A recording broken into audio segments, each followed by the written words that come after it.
Hello বন্ধুরা, আজকে প্রথমবার মাকে নিয়ে ভিডিও করছি। ভিডিওগুলো ভালো লাগলে অবশ্যই লাইক করবেন। নমস্কার, আজকে আমরা রান্না করছি পনির ভাপা। প্রথমে পোস্তটাকে বেটে নিলাম।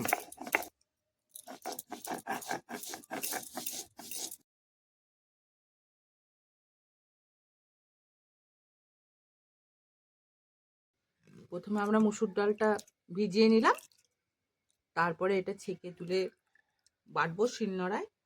ওটা আমরা তেলে ছোট্ট ছোট্ট করে ছেড়ে বড়া ভেজে নেব।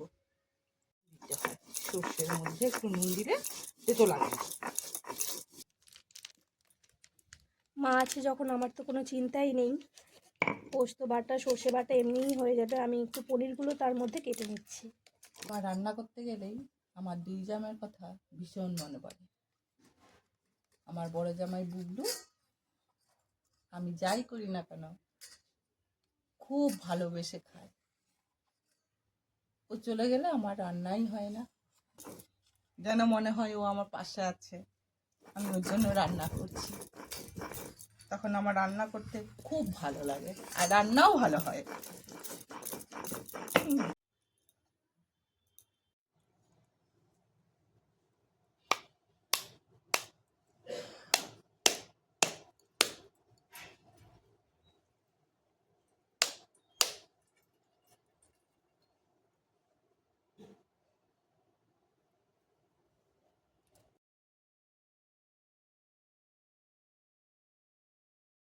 নারকেলটা দিলাম, সে বাটা আর পোস্ত বাটা,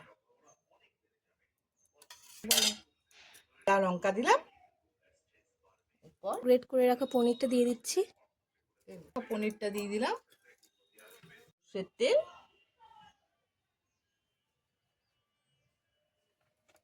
এরপর দিলাম লবণ,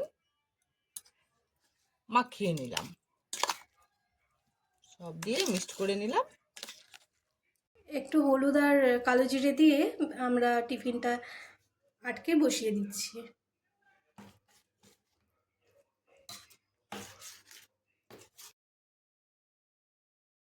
পনির ভাপা রেডি হয়ে গেছে। বেলাটা একটু ছোটো হয়ে গেছে যে নানা রকম করতে গিয়ে চালতার চাটনিটা আর করাই হলো না। আমার প্রিয় বন্ধুরা, চালতের চাটনিটা না হয় অন্য আরেক দিন দেখাবো। আমাদের ভিডিওটি যদি আপনাদের ভালো লাগে তাহলে অবশ্যই আমাদের পাশে থাকবেন। আমরা আপনাদের ভালোবাসা পাওয়ার আশায় রইলাম। পনির ভাপা খেতে খুব সুন্দর হয়েছে, আপনারাও ট্রাই করবেন আর অবশ্যই লাইক করবেন যদি ভালো লাগে।